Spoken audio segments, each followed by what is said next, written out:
What's up, guys? One thing I noticed is we love the moves that our athletes make on the court. From the layups to the dunking, or even on the field to the touchdowns. No matter what sport it is, we love all the moves. But have you ever thought about the moves that they make off the court? If you have, you're in the right place. I'm Nafi, and this is Off the Court Moves.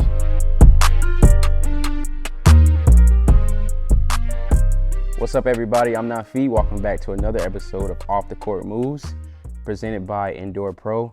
Our dream is to make your dream come true, and I'll just get right to it. I'm so excited about this interview. This interviewee has plenty of accolades. I'll let the interview do the talking, and I'll introduce him. My guy, Darien Rencher, man. What's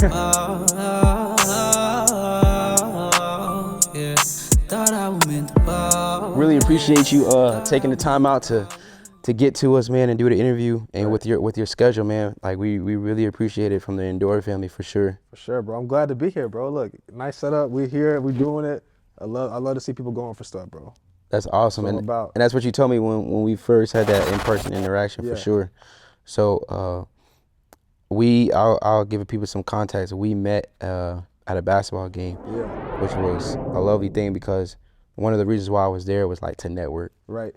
And we had to talk off camera. Like you're a very influential person, and the fact that you were like right in front of me, I was like, no, I gotta take this opportunity. I'm gonna lock my guy in. I'm the same way. Like, bro, I'm the same way. Gotta lock my guy in, man. So, people been seeing you here, people been seeing you there. So to see you in person was like, man, I hope I'm gonna lock him in, and I hope we can do something. Right.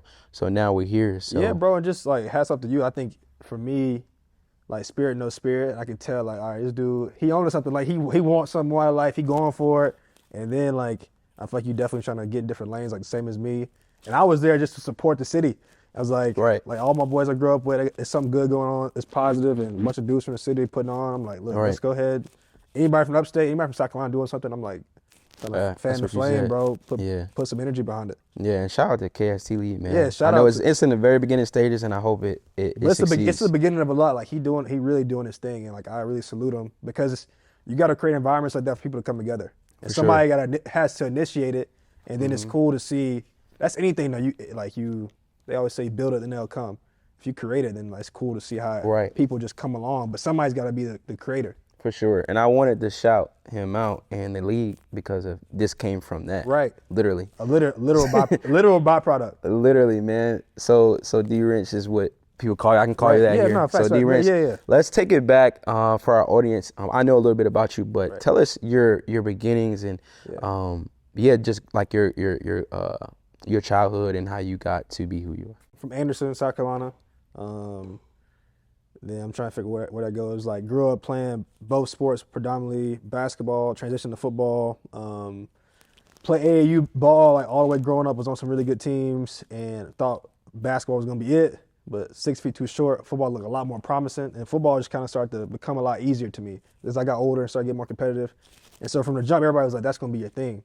And so grew up in Anderson with T.L. Hanna, home of radio, Chadwick Boseman, some greats, trying to fall in line. From there, both of my parents went to Clemson, so I always like kind of believed I wanted to be a part of that, especially when Coach Sweeney got there. Mm-hmm. And so went through had a really cool freshman year, broke out, sophomore year broke out, and then the end of my sophomore year, I tore my left ACL. Then I rehabbed for 8 months and tore my right ACL before my junior season. So in the span of 8 months, I tore both my knees up, lost all my interest and offers, missed my entire junior season, and I feel like God was like taking away my dream. I was like, bro, what is going on? I prayed like, God, like help me get there. And like I feel like everything was the opposite. So I missed my entire junior season and wasn't supposed to play my senior year because I tore everything in my right knee, like every MCL, PCL, cadaver, had a cadaver ligament, meniscus, but I tore everything. And they told me it was gonna be 16 months. But I told my pops, I was like, man, I ain't got nothing to lose if this don't work out. So let's brace it up and let's go play. And I had a couple scares that year, but I made it through my senior season. And lo and behold, Coach Sweeney and Coach Venables, he was the DC at the time, they gave me a shot. They gave me a preferred walk-on. Some more details in there, but that's basically just like walked into Clemson and was able to earn a Scally. And then kind of some great things happened through that. And now I'm here. It's a lot to unpack, but that's kind of like that's the overall gist. Sheesh, bro. Yeah. I mean, both knees. Sheesh. Yeah, bro. It was, it definitely, I always tell people, this is something I used to write in my journal. I would say, like, I wouldn't pray for it. No, I wouldn't choose it, going forward, but I wouldn't change it looking back. And that's like one of the things I like live by. I'm like, all right, Change what you learned from it or change the experiences. I wouldn't. I mean, I guess you can't change either. Like if you don't you don't go through the pain, you don't get the lessons or the experience. But like I definitely wouldn't choose it for nobody going forward. Like I wouldn't pick the tear my ACLs. But looking back, you kind of see how guys like plan prevails if you keep going. And during that time, I thought everything was really taken away from me. I feel like God was really setting it up. Because during that time, it was the first time I ever like really had to learn who I was outside the realm of sports. Because I had it taken away from me. I was like, who am I outside of this? And then it really ended up being that gifting I learned through that, which gave me like kind of the favor and the influence once I got to Clemson. Because that's what I became known for, was like being bigger than ball. That's how I knew you. Right, and it's crazy, but during that time I'm thinking like, God, like you really taking away my dream. The whole time it's like just trusting the process, bro, trusting the plan, and it all kind of, you start to look back and like, man, I wouldn't change that for nothing. Like That's real. Yeah, like how could I? You know, like it's just, you look back, it's like, all right, if I would have quit though, maybe, but the fact that I didn't quit, like everything kind of played itself out. Yeah. Yeah. So you get the Scully. I'm just trying to sound cool now, Scully. You get the short for scholarship to Clemson. Take us through your freshman year and what was that like for you at Clemson? Yeah, so bro, I'm a hustler at heart, bro. Like it just runs in my family. Like so, I knew I wanted to go to school, but also knew like my parents had put my brother through school, and so I had to figure out a way to hustle. And I was like, all right, let me figure out. I ended up getting into an educational program that was like for minorities, which I thought was a great program. Call Me Mister. If you don't know about it, go look that up. Great program. So I did that. I wrote a bunch of essays, and then I got a couple like in-state scholarships, and I kind of pieced together a full ride before I even got on scholarship. So I had already got my school paid for and was getting a refund check before I even got on scholarship. And then they gave me preferred walk-on, so I walked on. And like any part of the dream, bro, I feel like God don't show you like the ugly parts. He only shows you like the cool parts, like whether it's like the interview or like the scoring touchdown or having the jersey on. He don't show you like the process. Because if you knew everything, you probably wouldn't go for it. But that's like God's like blessing, like sometimes to not he withholds some stuff. So like as I'm going through, like I'm finally on the team, bro. I'm from the crib. This is amazing. I'm playing with Coach Sweeney, and I'm on like the makings of a national championship team. But then I'm on scout team. And I'm like getting my head beat in every day. I was like, but that was part of it. So I'm on scout team. A scout team, for people who don't know, is like when like the guys who basically get the starters ready on each side of the ball. So I was running back, so I was getting the defense ready. And at that time, bro, we had a great defense. I mean, like you had all the Power Rangers, you had a bunch of first round picks. So every day I'm the running back getting them ready for when they go play. Oh. And so, I didn't even know scout team, like we had it in high school, but it wasn't really that serious. It was kind of like, you kind of walk through. Bro, I stopped football because of that. Like, migraines out going crazy. Bro. So scout team, I mean, wow. Yeah, every day, bro, every day. So you had scout team, then at Clemson, they had this thing called Power Hour. When you got redshirted, you basically, because you're not playing right away because you need to develop in some type of way. So you had Power Hour, so they would make you lift on top of whatever extra lift you had that day, every day of the week with Coach Batson was a strength coach. So you're doing Power Hour, and then you're doing scout team every day. And then at the same time, I didn't know all the people didn't travel to the games. I be telling people that now, like, you don't know that. Like, when you're in high school, you think everybody just goes to the games on the team. So you're in the home games, you obviously go to the games, but a lot of away games, I'm at the crib, and people at the crib don't know. Like, I'm like, yeah, I'm here. I'll be at my high school's games. They'll think, aren't y'all playing it tomorrow? I'm like, yeah, they playing. But I'm not playing. I never knew that. Yeah. I never knew that. So it was a lot of that stuff to me that was just a part of the process. And like a lot of guys that came in would actually quit during that time because it wasn't as sexy as they thought it was going to be. And so I would say that was a journey of its own, bro. Like some of those days felt hella long. I'm like going out there knowing like, bro, I'm about to go just get beat in and I try to get better through it. That's one thing I would say throughout that. Yeah, it sounds like you were on the team, but had to work your way on the team. Right. I mean, that was kind of the path. Is like, I got my foot in the door. I knew I was gonna make something of myself. That's kind of what I told myself in the beginning was, I'm gonna add value and value people, and then whatever comes of that, like I feel like something's gonna come of it. So from the jump, people that know me at Clemson, they always knew like, I mean, I was adding value. They had these things called accountability teams at Clemson where they draft, basically coach makes the seniors draft all the players on the team, and you have to hold people accountable, basically for going to class, for showing the workouts, like everything that you would think that makes you a supreme student athlete, and everything that doesn't. So you get points for not going to class, for missing a workout, for showing up late to something, to a meeting. You also get points for doing the community service. And so, bro, I was running them points up. Yeah. I was like that kid on the team, bro. They was like, we're going to draft Rench because he going to get the team some points. Right. So, like, for 2 or 3 years straight, I was like the first round pick of the Clemson football accountability draft. Right. And then, that was kind of my thing. I was like, man, I'm going to try to make this thing better some way, which or form. Yeah. I think and eventually, that's how I came in. I think people caught on. A lot of stuff that happened throughout my career. It wasn't like I changed. It was more so like people finally start to see who I had been when I walked in the door. Wow. So it's like you locked in on one thing or one thing at a time and just slowly like continue to build on that. You just gotta, I feel like with any dream, bro, you just gotta get in where you fit in. It's to some capacity. Like you kind of get in and you're like, all right, well, I'm here now. Like what happens? And you just gotta keep chipping away. Like I'm in that stage now, a different season of life. But then it was just, all right, I'm here. Like it's hard, but how do I keep chipping away? And you look up and stack the good days, and most times you'll be where you want to be in the end. That's real. Ooh, this one of them interviews. You got to play it back. A lot of gems being thrown out there. Y'all got to catch it. I'm telling y'all. All right, we're going to take a quick little break, man, before we hop into the rest of the interview, which I'm super excited about. Just wanted to take a quick break. I want everybody who's watching to go on Instagram and follow _dreamer_expo. Again, that's _dreamer_expo, EXPO. This is the official Instagram for the Dreamers Expo coming to Greenville, South Carolina in 2023. You will be able to get more info and updates on there. So if you are a dreamer, this event will be for you. Again, follow the Dreamer Expo. So it's _dreamer_expo. All right, guys, welcome back here interviewing D. Rench. Just really getting into it, man. A lot of gems being dropped here. So you mentioned that you had to find yourself already once when you got injured, and then you had to find yourself again throughout the process. Yeah. When you found yourself and who you were without sports, what was that process like? About, because I think that's so big for athletes to not know who they are when they don't have a hiccup and they just play like throughout their whole life. I think it's one of my like OGs in the Clemson football program. He always says like, a better man makes a better player. And when he said that, like, just the first time I heard it, kind of revolutionized the way I was thinking. I was like, he's like, if you become a better man, you automatically become a better player. It's a byproduct. And so it was, to me, that kind of gave language to what I had experienced, and when I heard that, it kind of gave me a perspective of like how to see life going forward. Because even if you play forever, it's like it ain't gonna be what you do forever, and you want to have something like, even if you're doing it the highest level, you also want people to see that it's like you also got some type of character or substance to you beyond like what you do. And I feel like for me, it's been really, really cool to see that really be accepted, but also like in a sense celebrated.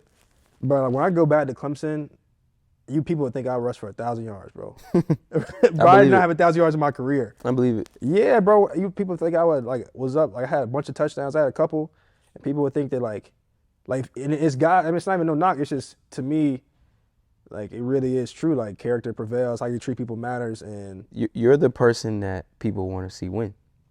You're the person that people want to see succeed because they know your character, and I feel like that's on and off the field. Right. And so it's been, like I said, I mean, I think in every season you got to reinvent yourself in some way. And I think during those times of like, because every season you kind of feel like, all right, I did that, then what's next, right? Right. And I feel like the way to not peak is to always be like, how can I evolve? How can I improve? And I think during those times it comes like a lot of doubt. And I had this thing in my head. I don't know if I have no idea this is true. I've been telling myself this probably like it's been a thing this year. I wrote down in my journal, I was like, every time I feel like I want to quit or I feel like I want to give in, it's because somebody else did. Like it's like a worldly principle thing. I feel like it's like the world let me know, or God let me know. Like somebody else gave in right here, and you could be just like that, or you could push through it. You know what I'm saying? Yeah. Like somebody else who wanted to like walk onto the team felt like they sucked, they wanted to quit, they would never make it. And they didn't, because they gave up right there. But then you push through and you're like, all right, this is what I'm supposed to be. Right. And I feel like every moment, no matter how big you get, it's like there's always like a moment where like I'm right here and I'm doubting myself, even though like I feel like God's giving me vision to see how this thing could play out. But it's like, every time I feel it, I'm like, all right, somebody else quit right there, but it's not gonna be me. And so good. So how do you eventually cope with that, because you have had a lot of success at an early age? How old are you? I turned 25 in like a month. Okay, so you're not even 25 yet, Yeah. and you've had success not only in college with Clemson, with winning a lot of games, just Right. winning, but even at life, one would say you're winning at life. Yeah. How do you endure all the success and still have that energy and motivation to keep going? Because I don't think people talk about that enough. Right. Like you could have easily got complacent with where Yeah. you're at already. Right. Bro, I don't know. I just always, it's not even like it's a fine line between like being greedy and then just being like a healthy ambition. Like, because I do believe in being content.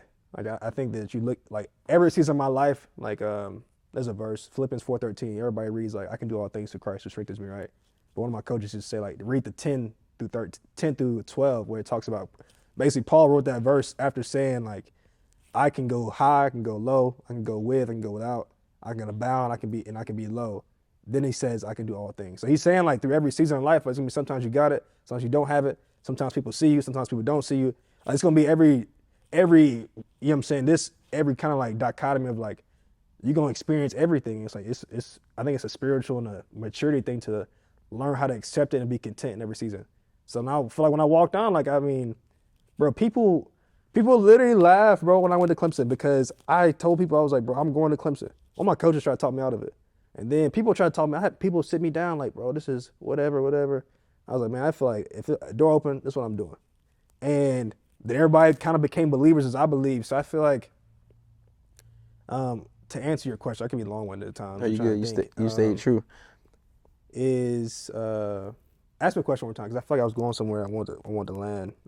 You asked me. Yeah, so it was, how do you Yeah. how do you continue to like be motivated even though Right. you have success early on before you're even 25? Yeah, bro, I think it's just, I just feel like just staying, in a sense, hungry in a good way. Like, I feel like as long as you hear your assignment still kind of, you know what I'm saying, like at play. And I feel like I keep getting visions of what I think the next step could be. The next step, yeah. And it kind of like, all right. And it takes time. And I think it's being patient, because everything I went through and all the success I had literally took a long time to whether it was football related, like it took my whole life to get to that point, or if it was like the equity to do some of the things that people saw, it took years. Like some of the awards, like it took years of just being consistent, being this person. Right. And then the world saw it.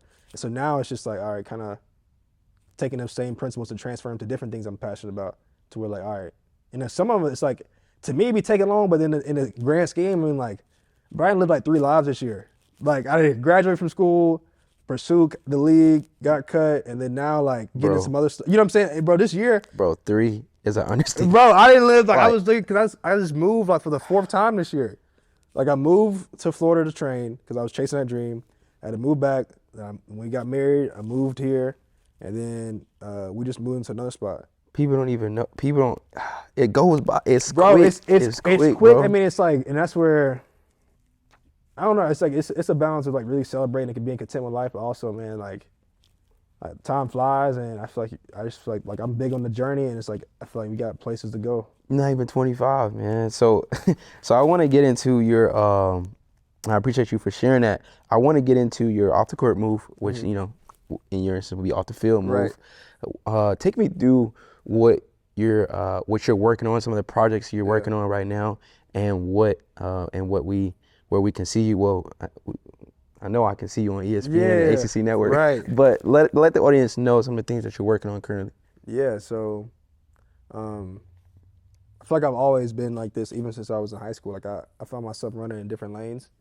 Like even when I was in high school, like we had like my friends had like their own little youth ministry at high school, bro. We used to have like, it's crazy. People know it from the crib, I'm not lying. We used to have probably like 400 kids packed into the auditorium, or 300 kids. We used to meet every Friday. I'd get up there and speak. I would do that, get up at 6 a.m., do that whole thing with my friends, and then we would kind of like break down. I'd go to class and I would play the game. And so it was like, that was kind of like my weeks. I feel like I've always been doing different things. Whether I was serving at church, doing that, playing ball. When I got to college, it was kind of like, all right, I started getting into public speaking. So I started public speaking, playing ball, serving, And then I started figuring out some ways to make some money. And then once NIL came, it was like, bro, I'm juggling everything now. And so I feel like it's kind of the continuation of a lot of things. Like, I think I don't want to coach right now, even though I feel like I got that coaching gear. You do. But I don't want to get into that right now. But I want to stay around the game. And to me, the way to keep your voice alive is to get in the media or have some type of being in front of a camera. It just keeps you relevant. And that's a part of like long-term like business strategies. Just like you got to find a way to stay relevant, or you got to have enough capital to not be relevant. You know, like it's kind of like either one. And right now, them gyms being right now the capital is growing. We're not there to where I can just chill and be laid back. You know what I'm saying? Yeah. So to me, being in the media allows me to stay relevant, and to get in early.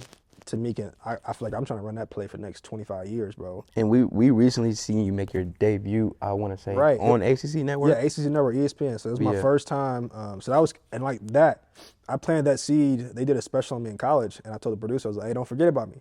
And he laughed. I was like, no, I'm like dead ass, but don't forget about me. And we exchanged contacts, and we just kind of stayed in touch throughout my career. And then when I was down training. I want to pause you on that. He had a special filmed on him in college. Yeah. Networked with the producer and stayed in contact with him. Right. I just want to reiterate that for our audience. Even like how you said at the beginning, I think it's about like some of the moments. I just don't believe in coincidences. It's like if you're in a moment and you feel like it's not forced and it's organic to make the introduction or take initiative and do it. Like sometimes you feel like all right, I'm forcing it. Don't do that. But it's kind of a fine line between like taking initiative and not forcing. You gotta just find that sweet spot of like, all right, I feel like it's not forcing it, but also I feel like I'm kind of stepping out, then do it. And so we stayed in contact, and I hit him up when I was down training because I was like, I'm gonna get the league a shot. Cause like, why not? I'm a dreamer. And try out for the Charlotte Panthers. Yeah, gave you an offer. Or? Right, they invited me to camp. Okay. And so, but then that was before when I went down to train in Miami. I was just trying to give myself the best chance to have a good pro day, and I did. But I called him in January. I was like, hey, look, I don't know if this football thing's going to last another year or another 5 years, but whenever that's done, I really want to get into it. And your pro day was at Clemson? Yeah, pro day at Clemson. And so that was in January of this year, and we stayed in contact every month. We just kind of check out, send him a text. He'll send me a text. And then once I got cut, I was like, hey, like, I don't think they'll bring me back. They said they might bring me back, but I want to get into this. And so I've been chipping away at that. And then I did an audition back in July. He was like, are you free to come up to Charlotte?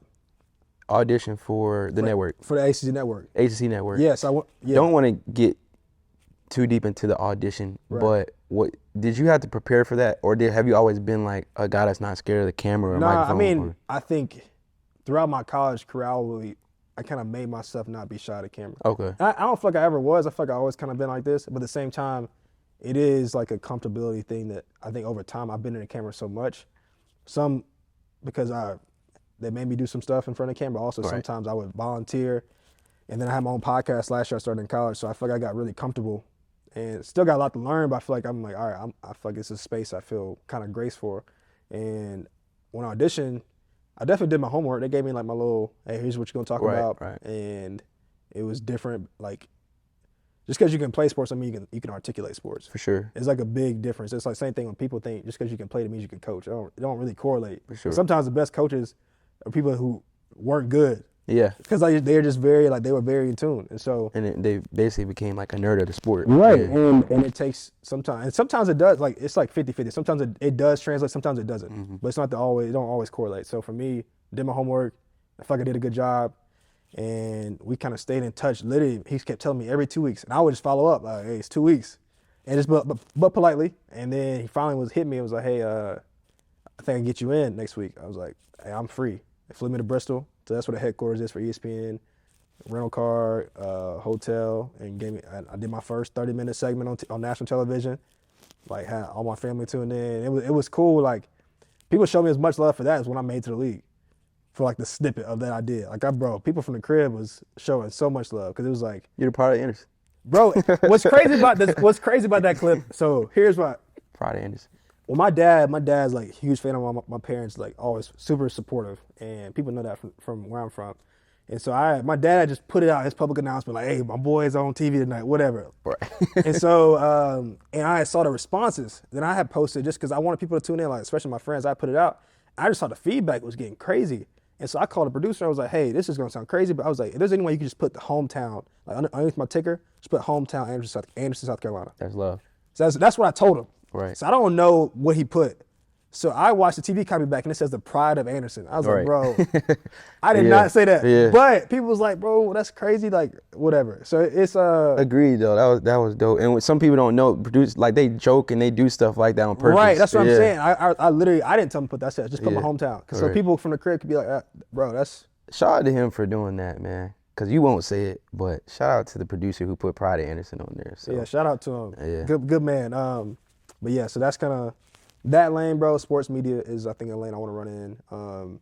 And then, bro, I see myself like different lanes that I feel like I'm just gonna get aggressive, get into some business stuff with a couple like startup companies, and it kind of just, bro, it just happened. Like came in like, it wasn't even like I wasn't there from the beginning. It just kind of fell into my lap, and then showed value. Same principles. I try to add value when they were kind of building up, and I grind it when I had the margin to, and now it's kind of growing. And I'm finally getting my like the whole venture capital. It's like, bro, I'm like venture capital, raising money, startup company, investors. Like I'm into some of that stuff, which is really cool, and like kind of blow my mind that I got in like this early to like experience some of that. So I'm doing that. it's a whole It's That's a whole yeah. different. But basically, business. I'm a part of a startup company that's around sports. That's Right. really cool. That I'm excited about. That we're doing some cool stuff. It's called the Players Lounge, and then so that's a lane. And then the journey is kind of like my baby, man. It's like it's like anybody's following me on social media. Especially on Instagram, like I coined it, I put it at the bottom of all my captions. I've been doing it for probably the last 5 years. And I'm about to start like actually kind of going full force with the brand here soon.